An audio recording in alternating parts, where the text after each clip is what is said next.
श्री राधा कृष्णाभ्या नमः। श्रीमद्भागवत महापुराण 10मो स्कंद 63मो अध्याय। भगवान श्री कृष्ण साथे बाणासुरનું યુદ્ધ।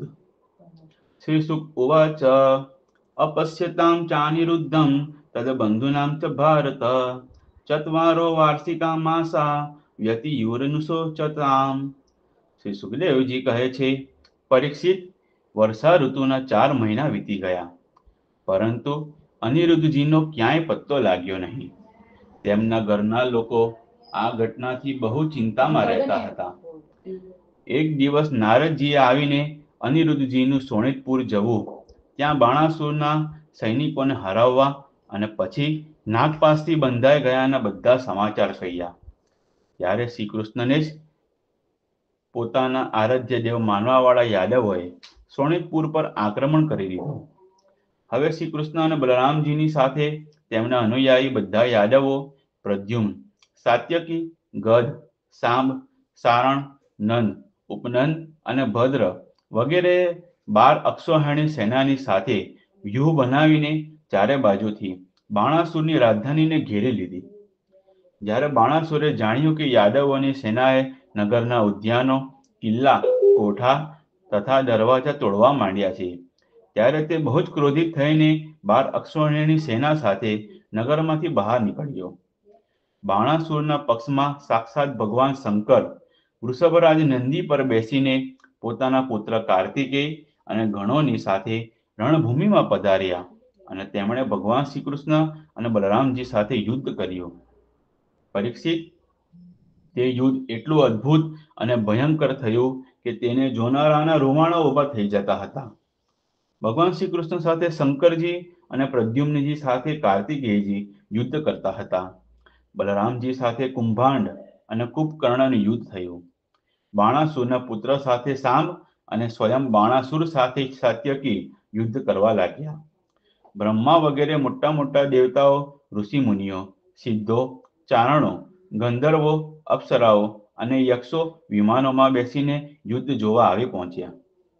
ભગવાન શ્રી કૃષ્ણે પોતાના શાર્ક ધનુષ્યના તીક્ષ્ણ બાણોથી શંકરજીના અનુચરો, ભૂત, પ્રેતો, પ્રમથો, ગુહ્યકો, ડાકિનીઓ, યાતુધાનો, વેતાલો, વિનાયકો, પ્રેતગણો, માતૃગણો, પિશાચો, કુષ્માંડો અને બ્રહ્મ રાક્ષસોને મારી મારીને ભગાડી મૂક્યા.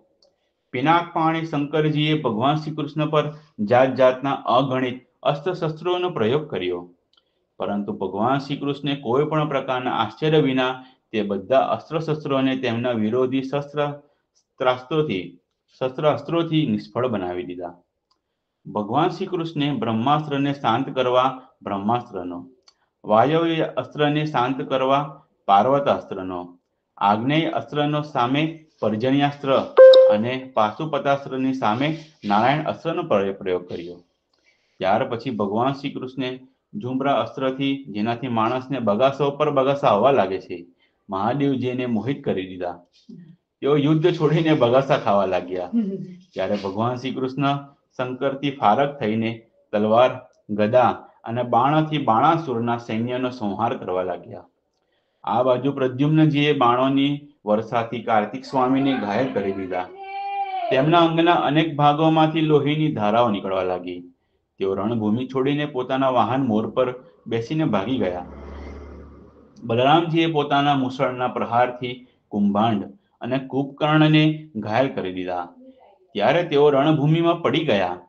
આ પ્રમાણે પોતાના સેનાપતિઓને ઘાયલ થયેલા જોઈને બાણાસુરની બધી સેના આમ તેમ વિખરાઈ ગઈ.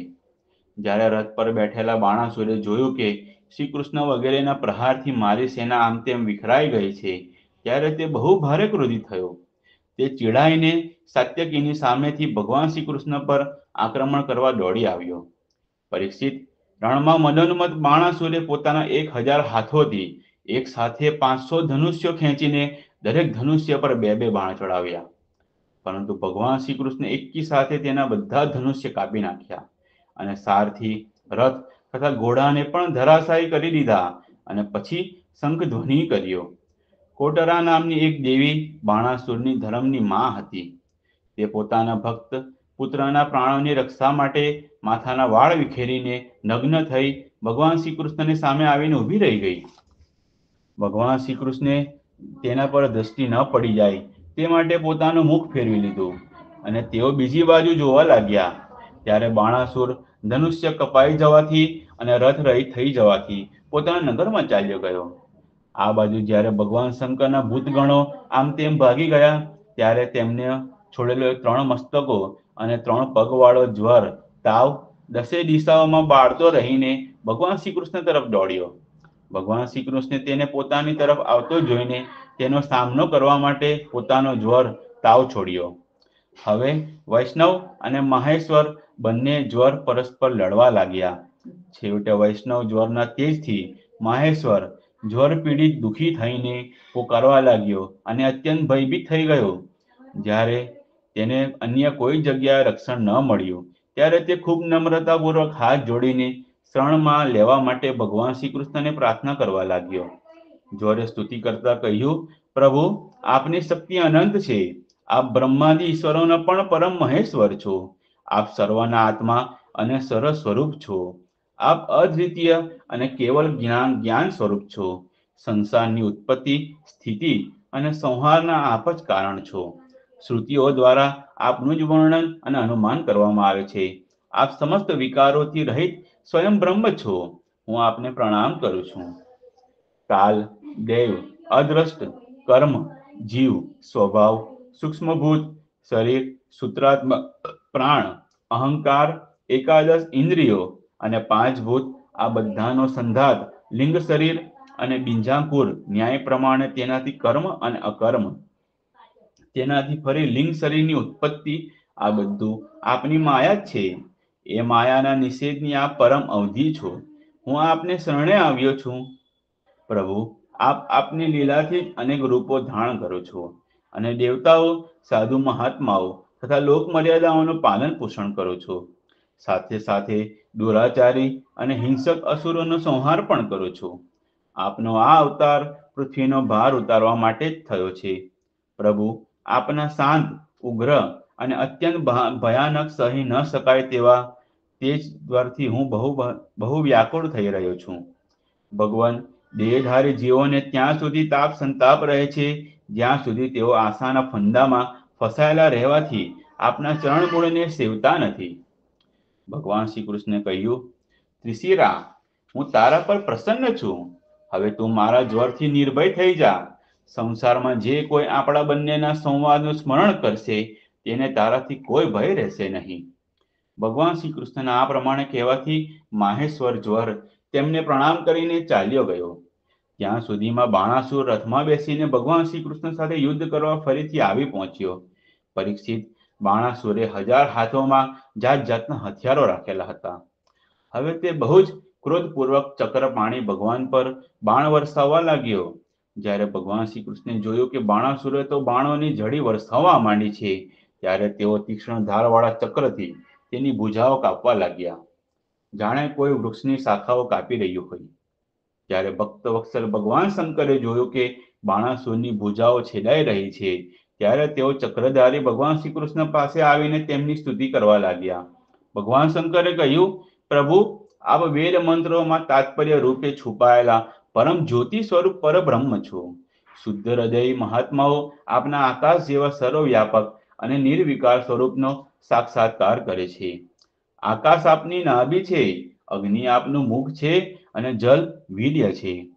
સ્વર્ગ આપનું શ્રીમસ્તક, દિશાઓ કાન અને પૃથ્વી આપના ચરણ છે. ચંદ્રમા મન, સૂર્ય નેત્ર અને હું સ્વયં શિવ આપનો અહંકાર છું. સમુદ્ર આપનું ઉદર અને ઇન્દ્ર ભુજા છે. ધાન્યાદિ ઔષધિઓ આપના રૂવાણા છે. મેઘ કેશ છે અને બ્રહ્મા આપની બુદ્ધિ છે. પ્રજાપતિ લિંગ છે અને ધર્મ આપનું હૃદય છે. આ પ્રમાણે સમસ્ત લોક અને લોકાંતરોની સાથે જેના શરીરની તુલના કરવામાં આવે છે તે પરમ પુરુષ આપ જ છો. અખંડ જ્યોતિ સ્વરૂપ પરમાત્મન આપનો આ અવતાર ધર્મની રક્ષા અને સંસારના અભ્યુદય અભિવૃદ્ધિ માટે થયો છે. અમે બધા પણ આપના પ્રભાવથી જ પ્રભાવાન્વિત થઈને સાથે ભુવનોનું પાલન કરીએ છીએ. આપ સજાતીય, વિજાતીય અને સ્વગત ભેદથી રહિત છો. એક અને અદ્વિતીય આદિ પુરુષ છો. માયાકૃત જાગ્રત, સ્વપ્ન અને સુષુપ્તિ આ ત્રણે અવસ્થાઓમાં અનુગત અને તેનાથી અતિ તુર્ય તત્વ પણ આપ જ છો. આપ સ્વયં પ્રકાશ છો. આપનામાં જ આપની દ્રષ્ટિ છે. કારણ રૂપ અને ઈશ્વર રૂપ પણ આપ જ છો. પરંતુ આપ ત્રણેય ગુણોની વિભિન્ન વિષમતાઓને પ્રકાશિત કરવા માટે આપની માયાથી દેવતાઓ, પશુ પક્ષી, મનુષ્ય વગેરે શરીરો પ્રમાણે જુદા જુદા રૂપોમાં પ્રતીત થાઓ છો. પ્રભુ, સૂર્ય પોતાની છાયા એવા વાદળોથી જ ઢંકાઈ જાય છે અને તે વાદળો તથા વિભિન્ન રૂપોને પ્રકાશિત કરે છે. તે જ પ્રમાણે આપ સ્વયં પ્રકાશ છો, પરંતુ ગુણો દ્વારા જાણે ઢંકાઈ જાઓ છો અને સમસ્ત ગુણો તથા ગુણ અભિમાની જીવોને પ્રકાશિત કરો છો. વાસ્તવમાં આપ અનંત છો. ભગવાન, આપની માયાથી મોહિત થઈને લોકો પતિ, પુત્ર, દેહ, ઘર વગેરેમાં આસક્ત થઈ જાય છે અને પછી દુઃખના અપાર સમુદ્રમાં ગોથા ખાય છે. સંસારના મનુષ્યોને આ માનવ દેહ આપે અત્યંત કૃપા કરીને આપ્યો છે. જે મનુષ્ય તે પ્રાપ્ત કરીને પણ પોતાની ઇન્દ્રિયોને વશમાં રાખતો નથી અને આપના ચરણ કમળોનો આશ્રય લેતો નથી, તેમનું સેવન નથી કરતો, તેનું જીવન અત્યંત શોચનીય છે અને તે પોતે જ પોતાને ઠગનારો છે. પ્રભુ, આપ સમસ્ત પ્રાણીઓના આત્મા, પ્રિયતમ અને ઈશ્વર છો. જે મૃત્યુનો કોળિયો છે એવા મનુષ્ય આપને છોડી દે છે અને અનાત્મ, દુઃખરૂપ અને તુચ્છ વિષયોમાં સુખ બુદ્ધિ કરીને તેની પાછળ ભટકે છે. તે એટલો મૂર્ખ છે કે અમૃત છોડીને વિષપાન કરી રહ્યો છે. હું, બ્રહ્મા, તમામ દેવતાઓ અને વિશુદ્ધ હૃદયવાળા ઋષિ મુનિઓ બધી રીતે અને સર્વાત્મ ભાવથી આપના શરણાગત છીએ, કેમ કે આપ જ અમારા બધાના આત્મા, પ્રિયતમ અને ઈશ્વર છો. આપ જગતની ઉત્પત્તિ, સ્થિતિ અને પ્રલયના કારણ છો. આપ બધામાં સમાન, પરમ શાંત, બધાના સુહદ, આત્મા અને ઈષ્ટદેવ છો. આપ એક અદ્વિતીય અને જગતના આધાર તથા અધિષ્ઠાન છો. હે પ્રભુ, અમે બધા સંસારથી મુક્ત થવા માટે આપને ભજીએ છીએ. હે દેવ, આ બાણાસુર મારો પ્રિય ભક્ત, કૃપાપાત્ર અને સેવક છે. મેં તેને અભયદાન આપ્યું છે. પ્રભુ, જે રીતે તેના પરદાદા દૈત્યરાજ પ્રહલાદ પર આપે કૃપા કરી હતી, તેવી જ કૃપા આપ આ બાણાસુર ઉપર કરો. ભગવાન શ્રી કૃષ્ણે કહ્યું, ભગવાન, તમારી વાત માનીને જેવું તમે ઈચ્છો છો હું આને નિર્ભય કરી દઉં છું. આપે પહેલા તેને વિશે જેવો નિશ્ચય કર્યો હતો તે પ્રમાણે મેં તેની ભુજાઓ કાપીને તમારા નિર્ણયનું અનુમોદન કર્યું છે. હું જાણું છું કે બાણાસુર દૈત્યરાજ બલિનો પુત્ર છે, તેથી હું પણ તેનો વધ કરી શકતો નથી, કેમ કે પ્રહલાદને વરદાન આપ્યું છે કે હું તમારા વંશમાં પેદા થનારા કોઈ પણ દૈત્યનો વધ નહીં કરું. આ અસુરનો ગર્વ ઉતારવા માટે જ મેં આની ભુજાઓ છેદી નાખી છે. આની બહુ મોટી સેના પૃથ્વી માટે ભારરૂપ બની રહી હતી, તેથી મેં તેનો સંહાર કરી દીધો છે. હવે આની 4 ભુજાઓ બાકી છે, તે અજર અમર રહેશે. આ બાણાસુર તમારા પાર્ષદોમાં મુખ્ય હશે. હવે આને કોઈ પણ પ્રકારનો ભય નથી. શ્રી કૃષ્ણ પાસેથી આ પ્રકારનું અભયદાન પ્રાપ્ત કરીને બાણાસુરે તેમની પાસે આવીને ધરતીને સ્પર્શ કરીને માથું ટેકવી પ્રણામ કર્યા અને અનિરુદ્ધજીને પોતાની પુત્રી ઉષા સાથે રથમાં બેસાડી ભગવાન પાસે લઈ આવ્યો. ત્યાર પછી ભગવાન શ્રી કૃષ્ણે મહાદેવજીની સંમતિથી વસ્ત્ર અલંકાર વિભૂષિત ઉષા અને અનિરુદ્ધને એક અક્ષૌહિણી સેના સાથે આગળ કરીને દ્વારકા જવા માટે પ્રસ્થાન કર્યું. અહીં દ્વારકામાં ભગવાન શ્રી કૃષ્ણ વગેરે શુભ આગમનના સમાચાર સાંભળી ધજાઓ અને તોરણોથી નગરનો ખૂણે ખૂણો શણગારવામાં આવ્યો. મોટા મોટા માર્ગો અને ચોતરાઓ પર ચંદનના જળથી છંટકાવ કરવામાં આવ્યો હતો. બજારો શણગારવામાં આવ્યા. ઢોલ, નગારા અને શંખના મંગલ ધ્વનિ સાથે ભગવાને દ્વારકામાં પ્રવેશ કર્યો. નગરના નાગરિકો, બંધુ વર્ગ અને બ્રાહ્મણોએ આગળ જઈને ખૂબ ધામધૂમથી ભગવાનનું સામૈયું કર્યું. પરીક્ષિત, જે પુરુષ શ્રી શંકરજી સાથે ભગવાન શ્રી કૃષ્ણના યુદ્ધ અને તેમના વિજયની કથાનું પ્રાતઃકાળે ઉઠીને સ્મરણ કરશે તેનો પરાજય થશે નહીં. इति श्रीमद्भागवते महापुराणे पारमहंस्यां संहितायां दशम स्कंदे उत्तरार्धे अनिरुद्धायनं नयनं नाम કૃષ્ણ ધ્યાય.